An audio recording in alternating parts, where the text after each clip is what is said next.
Bien, el tema de hoy se llama Dios es, y 3 puntitos suspensivos, y me gustaría que pensaran en un adjetivo o en un atributo de Dios para completar esa pequeña oración. Normalmente siempre cuando doy mis clases de inglés, siempre hay 3 elementos claves en cualquier oración, ¿no? Sujeto, verbo y complemento. El complemento pues puede ser un adjetivo, puede ser un lugar o cualquier cosa que le dé sentido a la oración.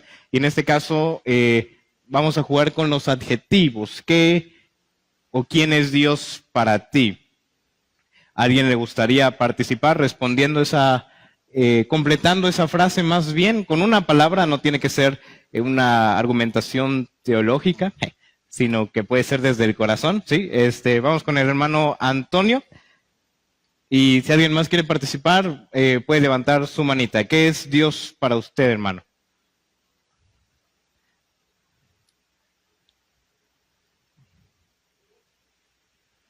Hermano Javier, ¿me podría apoyar con el micrófono de aquí enfrente del verdecito, por favor? Dios es amor. Dios es amor. Ok, ¿a alguien más le gustaría participar? Hermano Margarita. Dios es fiel, ok.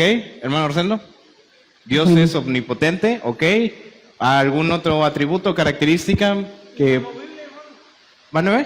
Inamovible, ok, muy bien. Vamos a empezar entendiendo que la manera en que nosotros vemos a Dios determina el cómo vamos a vivir. Si pusieron atención en la lectura, Pablo se dirige a un grupo de personas bastante religiosas y entre todos los seres que están adorando hay un altar al Dios no conocido, ¿no? Hay veces en que, como dice el canto, hablamos por hablar o escuchamos, pero realmente no entendemos, no conocemos quién es Dios, ¿no? Porque desde que nacemos en la familia, en el contexto donde estamos, se nos da una idea de Dios, pero a veces solo es eso, solo tenemos una idea y no lo conocemos, ¿no? Entonces, el día de hoy vamos a tratar de completar esa frase con 3 atributos de Dios, porque todos tenemos una imagen de Dios. Para algunas personas quizás es alguien lejano, quizás es alguien que está enojado, quizás es alguien que solo castiga, quizás hay personas que ni siquiera piensan en Él, pero Dios siempre piensa en uno. Y la manera en la que nosotros lo vemos determina mucho el cómo vivimos, cómo vemos la vida, qué tanto sabor le encontramos a la vida, porque quién sabe por qué todos de niños queríamos crecer con tanta prisa, ser grandes, ser adultos, y a veces ya en la vida más grandecito, pues a veces hay días sin sabor, ¿no? Que cuesta encontrarle el sentido a la vida, ¿no? Pero en esos días malos también está Dios. Entonces, el primer punto de esta tarde, y puede ir escogiendo una de las citas que están ahí, es que Dios es todopoderoso. No es poderoso, es todopoderoso, ¿sale? No sé si se acuerdan que en una de las últimas películas que salieron de Los Vengadores había un alienígena morado que quería buscar ciertas piedras para tener cierto poder, ¿no? Dios no necesita adquirir otras cosas, Él ya es el poder mismo. Dios es todopoderoso. Hay 4 citas ahí. ¿Alguien escogió la cita de Génesis? Sí, vamos con tu papi, por favor. Vamos a ver quién es Dios y por qué es todopoderoso. Pues Dios es el creador del universo. Ok. ¿Tiene la cita, hermano? Sí. Génesis, ajá. Génesis 1, 2 y 3. Ajá. ¿Ah? Sí, ¿lo puede leer, por favor? En el principio creó Dios los cielos y la tierra estaba desordenada y vacía, y las tinieblas estaban sobre la faz del abismo, y el Espíritu de Dios se movía sobre la faz de las aguas, y dijo Dios, sea la luz, y fue la luz. Gracias, hermano. Igual vayan escogiendo las demás citas. Bien, ahí donde leyó el hermano tenemos la cita clásica de cómo empieza la creación, cómo Dios con solo pensarlo y decirlo, crea.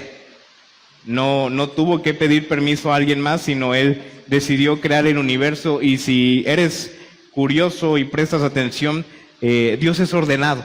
Dios no hizo todo de sopetón, sino que en el día 1 hizo tal cosa, en el día 2 otra cosa, en el día 3 otra cosa.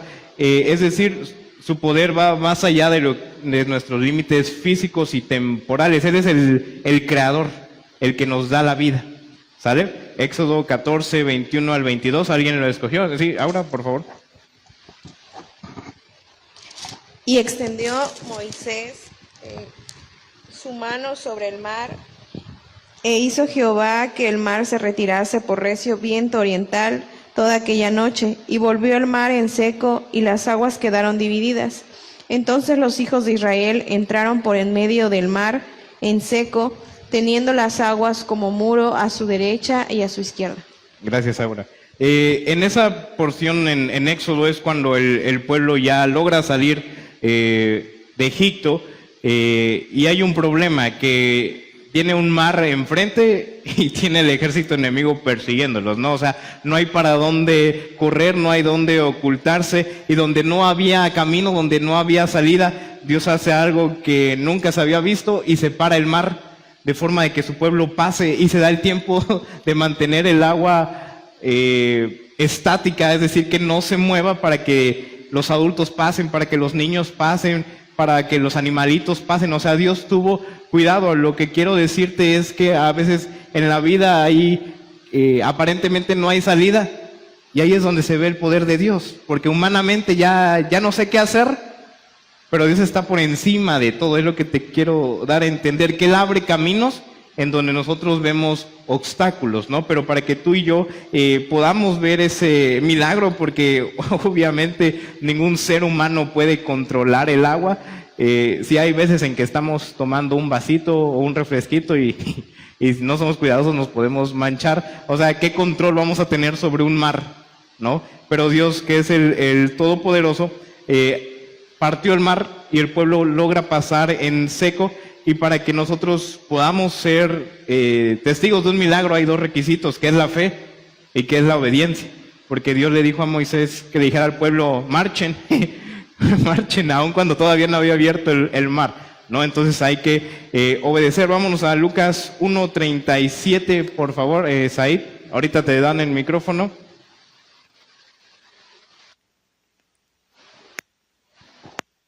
Porque no hay nada imposible para Dios. Gracias, Said. Dice Lucas 1:37, porque no hay nada imposible para Dios. En este contexto de Lucas se le anuncia a María que va a ser la madre de Jesús, y biológicamente pues no había pasado lo necesario para que ella concibiera, pero Dios conoce nuestro cuerpo. Él nos hizo. Él nos hizo. A mí me gustaría que recordáramos eso cuando tenemos algún malestar en el cuerpo, porque Dios nos hizo, Él nos formó. Y dice que desde el vientre de nuestra madre Él pensó ya en nosotros. Él sabe qué pasa biológicamente, sabe qué pasa con nosotros emocionalmente, sabe qué pasa con nosotros intelectualmente, y su poder va mucho más allá de nuestra lógica o los problemas que estemos pasando, ¿sale? Entonces hay que recordar que Dios es todo poderoso. Última cita, Apocalipsis 1:8. ¿Alguien la...? Okay. Bueno, es el principio y el fin. Ajá. Apocalipsis dice, yo soy el alfa y el omega, el principio y el fin, dice el Señor, el que es y el que era y el que ha de venir, el Todopoderoso. Gracias, hermano Paco. Dice que Él es el alfa y el omega, el que era y el que ha de venir, y el Todopoderoso. Nada está por encima de Dios. Dios está por encima de todo y de todos. Yo quiero entender que pues cuando trabajamos tenemos jefes inmediatos, hay ciertas jerarquías, ciertos niveles, ¿verdad?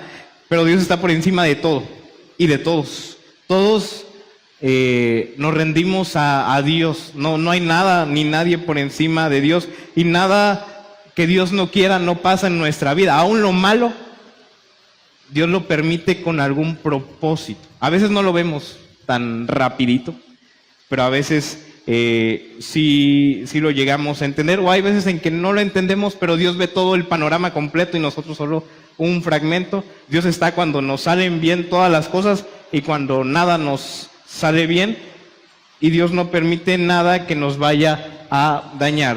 En este punto, el poder de Dios no es algo solamente teórico, sino es algo personal, algo que tú y yo podemos experimentar. Sí tenemos que entender que Dios es todopoderoso, pero no es lo mismo entenderlo como una idea a vivirlo.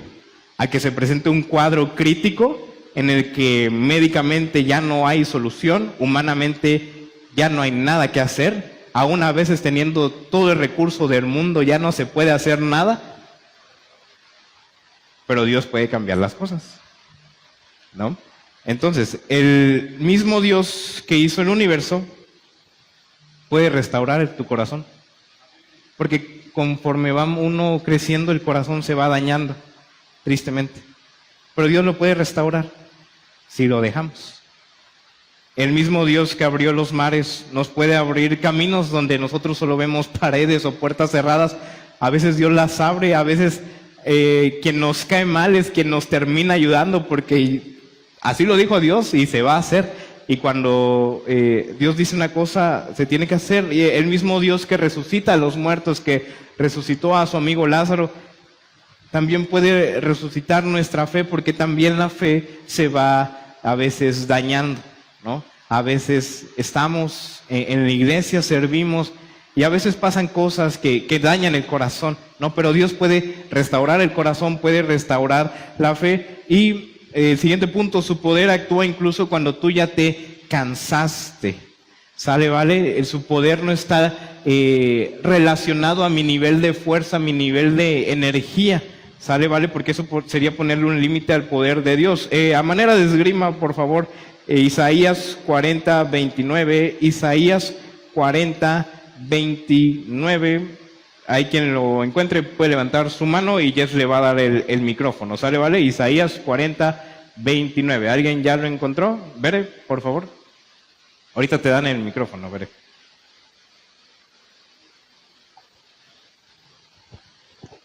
Él da esfuerzo al cansado y multiplica las fuerzas al que no tiene ningunas. Gracias, Bere. ¿Me podrías volver a leer a quién Dios da fuerzas? ¿Al fuerte?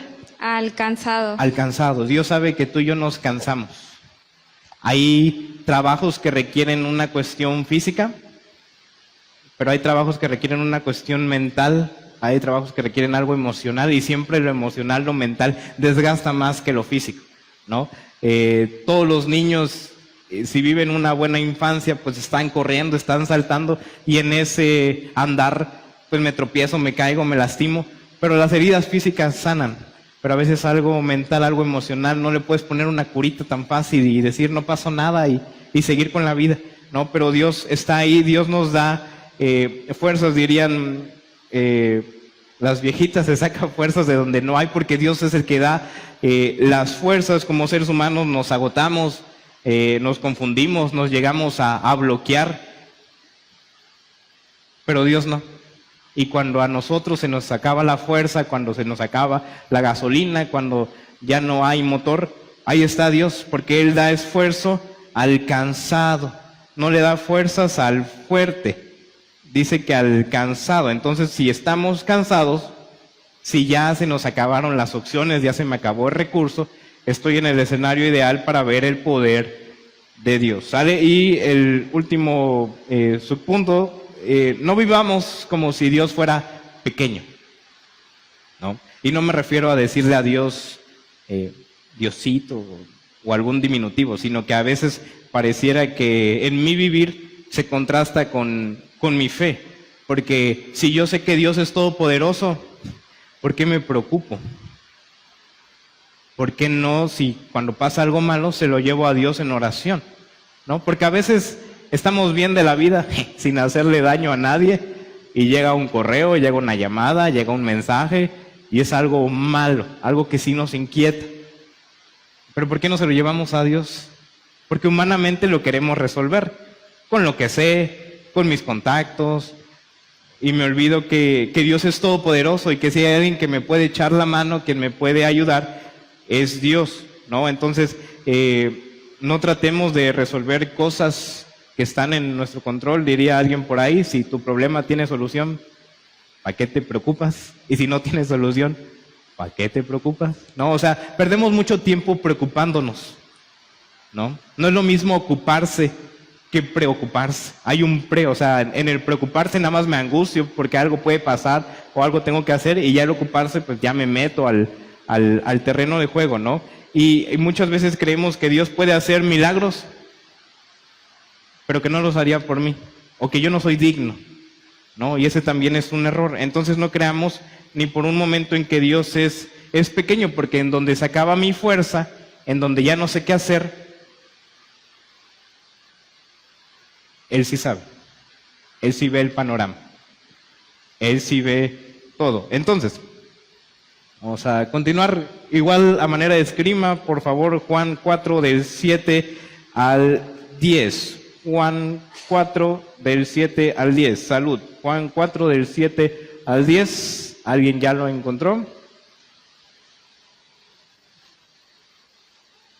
Ok, hermana Lupita, aquí vamos con Yes. Ahorita le dan el micrófono, hermana.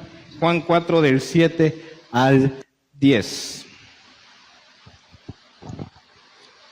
Y vino una mujer de Samaria a sacar agua, y Jesús le dijo, dame de beber, pues sus discípulos habían ido a la ciudad a comprar de comer. La mujer samaritana le dijo, ¿cómo tú, siendo judío, me pides a mí de beber, que soy mujer samaritana? Porque judíos y samaritanos no se trataban entre sí. Respondió Jesús y le dijo, si conocieras el don de Dios y quién es el que te dice, dame de beber, tú le pedirías y él te daría agua viva. Gracias, hermana Lupita. Al final de esa cita dice que si tú conocieras el don de Dios y entendieras quién es el que te hablara, tú me pedirías a mí agua y yo te daría agua viva, ¿no? Muchas veces, digamos por ahí, sufrimos porque queremos o nos gusta la mala vida, porque Dios es todopoderoso y Dios nada más está esperando que le pidamos ayuda, ¿no? Dice este pasaje que si realmente conociéramos a Dios, si entendiéramos quién es Él, Él nos cuidaría. Como dice ahí, si en verdad conociéramos a Dios, si realmente entendiéramos que Él es el Todopoderoso, no habría razón para vivir con ansiedad, no había razón para que el personaje naranja todo greñudo se presentara de vez en cuando a jugar, ¿no? Porque Dios es el Todopoderoso. Entonces, si hay algo que ahorita te quita el sueño, porque es tan feo querer dormir y no poder dormir, entrégaselo a Dios, deja de intentar solucionarlo tú. Si hay una puerta cerrada, pues pídele a Dios dirección, porque los problemas nos van consumiendo por dentro, se va desgastando uno, ¿no? A veces tenemos relaciones imposibles de sanar. Dios es experto en cosas imposibles, ¿no? Entonces, dejemos a Dios ser Dios y entendamos que Él es el Todopoderoso. El siguiente punto, no tiene que ver con la Coca-Cola, es que Dios no es orgulloso. Dicen por ahí que a veces la gente se cree la última coca del desierto. Dios sí es la última coca del desierto, tú y yo no. Dios no es orgulloso. Hay 3 citas ahí, vaya escogiendo una y ahorita empezamos con las citas. En la Biblia se hablan de muchos temas y si tú eres curioso, eres observador y pones atención, todos los temas están aquí. Unos están más susceptibles, otros están pareciera como entre líneas, pero todo está aquí, todo está aquí, todo está aquí. Nada más hay que estudiarlo. Hay varios temas esenciales en la palabra, como el cielo y el infierno, como el no amar al dinero, que ese es un gran problema y será tema de otra ocasión. Y uno de los temas más frecuentes es el no ser orgulloso. Dios no es orgulloso. No fuimos llamados a ser orgullosos, fuimos llamados a ser amor, fuimos llamados a ser luz, a ser sal, no a ser orgullosos. Y muchos de nuestros problemas se derivan que no entendemos conceptos claves. Hay veces en que ya queremos hacer muchas cosas, pero lo más básico no lo entendemos o peor, creemos que lo entendemos. Igual lo vamos a hacer así participativo. ¿Qué sería el orgullo? ¿Alguien quiere participar? ¿Qué es el orgullo? No necesito una definición de diccionario, ni algo súper elaborado, simplemente ¿qué es el orgullo? Ajá, ya es con tu papá, por favor. ¿Qué es el orgullo? Sentirse o creerse más que los demás. Gracias, hermano. Muy bien. Una pregunta capciosa. ¿Será que el orgullo realmente ayuda en algo? Te lo respondo facilito, no ayuda en nada. Se pierde más por orgulloso. En el orgullo no crece nada. Y luego el otro concepto que no entendemos bien es la humildad, porque muchas veces relacionamos la humildad con un nivel socioeconómico bajo, de ay, pobrecito, qué humilde es. La humildad no tiene nada que ver con el billete. ¿Sale?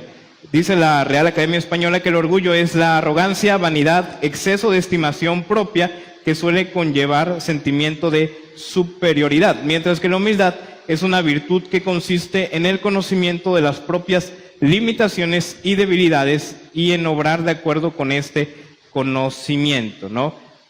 Como dijo el hermano hace rato, el orgullo es pensar más en uno que en pensar en los demás, ¿no? Entonces, fuimos llamados a ser humildes, no a ser orgullosos. ¿Alguien escogió Salmo 138:6?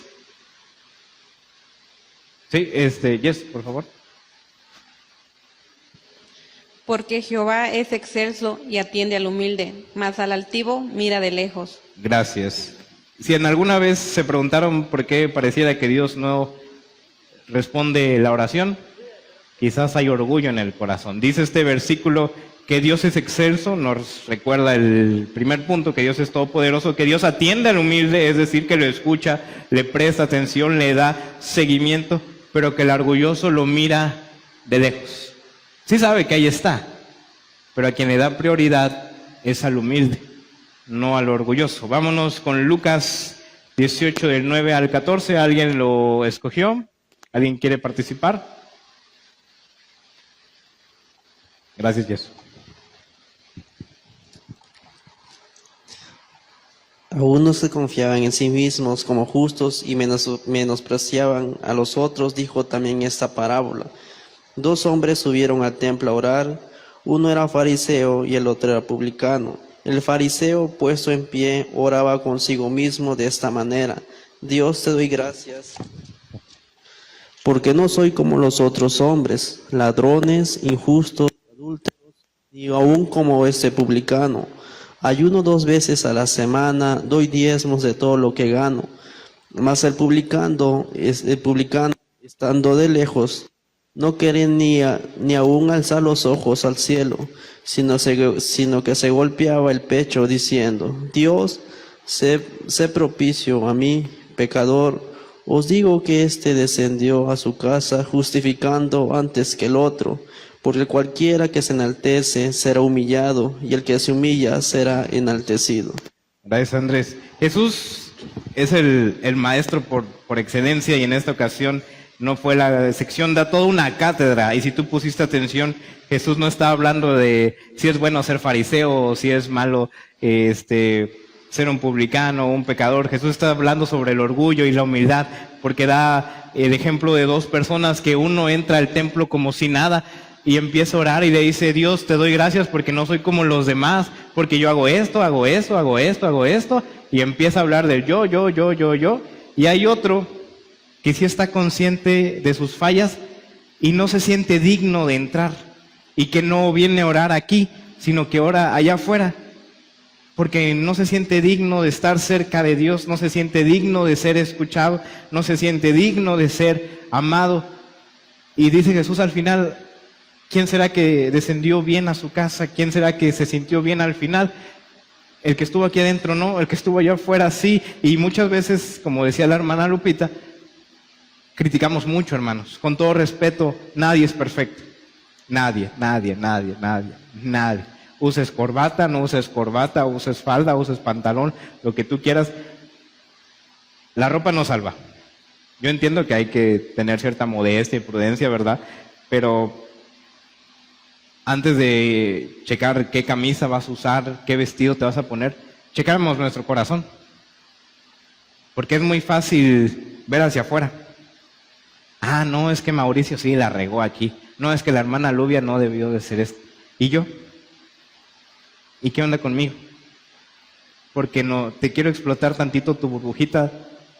No eres superior por pecar diferente a los demás, porque todos pecamos, todos pecamos. Todos pecamos. Mientras estemos en la condición de ser humano, hay pecado. Sí, Jesús nos perdona, sí, Jesús murió en una cruz por mis errores pasados, presentes, futuros. pero sigue habiendo detalles, ¿no? Entonces no somos superiores, no nos corresponde sentarnos en la silla del juez y señalar, ¿no? Nos corresponde, si sabemos que alguien está mal, nos corresponde orar y que Dios trate con la persona y que le haga ver, porque es muy fácil ver hacia afuera, ver los errores ajenos y no ver mis propios errores. Y Jesús lo dijo, ¿por qué ves la paja en el ojo de tu hermano y no ves la viga? La paja es algo así y la viga es algo así. Todos tenemos errores, todos, ¿vale? Entonces no fuimos llamados a ser orgullosos. Me falta Mateo 11:29, ¿alguien lo escogió? Mateo 11:29. Sí, hermano, por favor. Sí, Mateo 11:29. Llevad mi yugo sobre vosotros y aprended de mí, que soy manso y humilde de corazón, y hallaréis descanso para vuestras almas. Muchas gracias, hermano. Ahorita volvemos con ese texto. Dice que el orgullo es uno de los mayores enemigos del el creyente. El orgullo no hace ruido, pero destruye silenciosamente. Es como la inflación. No la vemos, pero a la hora de pagar el súper se raspa más ¿sale? Entonces el orgullo mata relaciones, el orgullo apaga la sensibilidad espiritual, el orgullo te hace defenderte cuando deberías escuchar. El orgullo nos hace querer justificarnos cuando lo que debemos hacer es arrepentirnos, ¿no?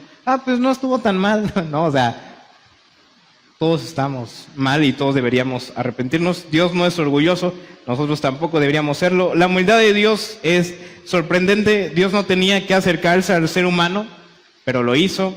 Jesús no tenía por qué hacerse hombre, pero lo hizo. No tenía que morir en una cruz, pero lo hizo.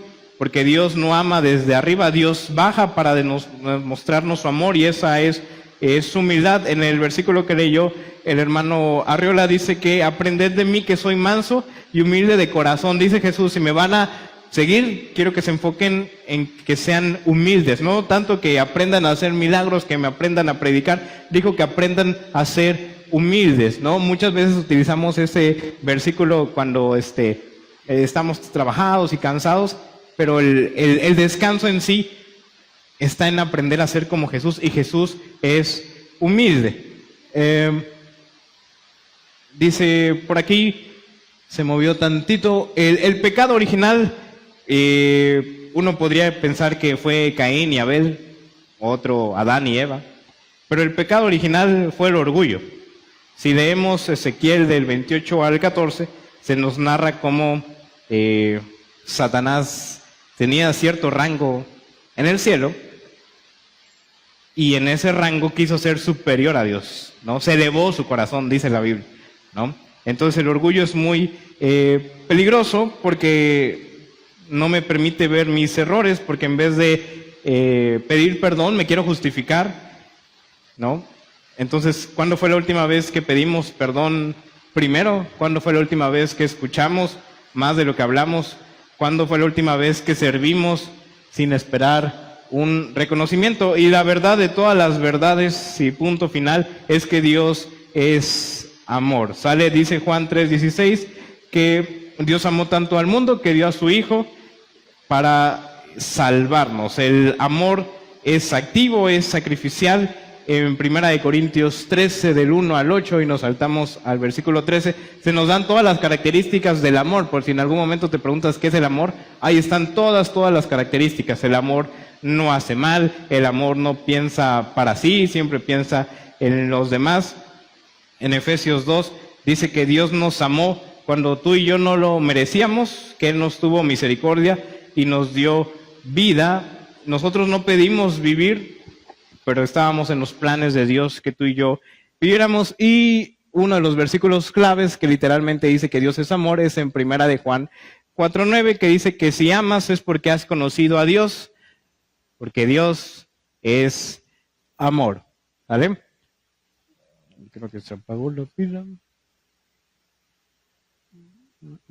Hermano Arriola, ¿me puede ayudar dándole? Creo que se acabó la pila, por favor.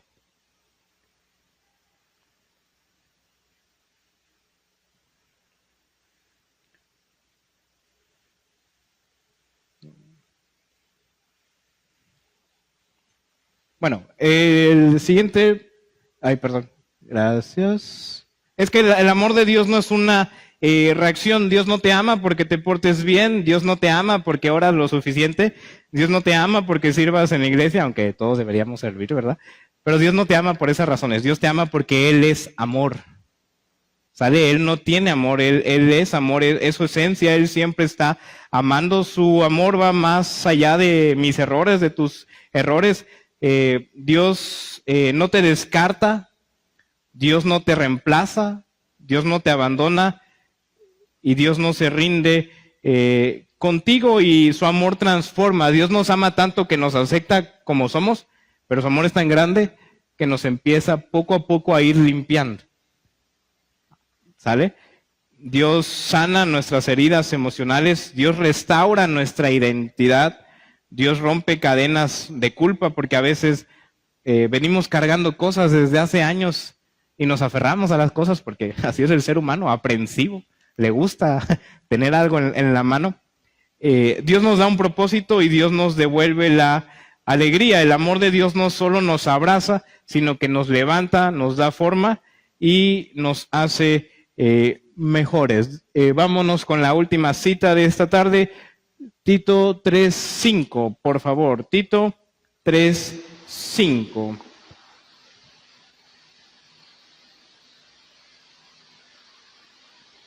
¿Alguien escogió esta cita? Tito 3:5. Es la última. Hermana Lupita, ¿la tiene? Sí. Gracias, Jess. Vamos con Tito 3:5 y vamos cerrando. Nos salvó no por obras de justicia que nosotros hubiéramos hecho, sino por su misericordia, por el lavamiento de la regeneración y por la renovación en el Espíritu Santo. Gracias, hermana. En otras palabras, en su misericordia Dios da las cosas. Dios nos bendice para bendecir. Dios está en los detalles. Dios no sabe dar poco ni sabe dar cosas a medias. Siempre da más de lo que merecemos, de lo que pedimos o llegamos a entender. Hay un pasaje, creo que está en Lucas, que dice Jesús que si los seres humanos son malos y saben dar buenos regalos, cuánto más que Él, que es el bueno, ¿no? Entonces, nada es nuestro, nada. Todo es de Dios y todo es para Dios. Nosotros solo lo administramos por un periodo de tiempo.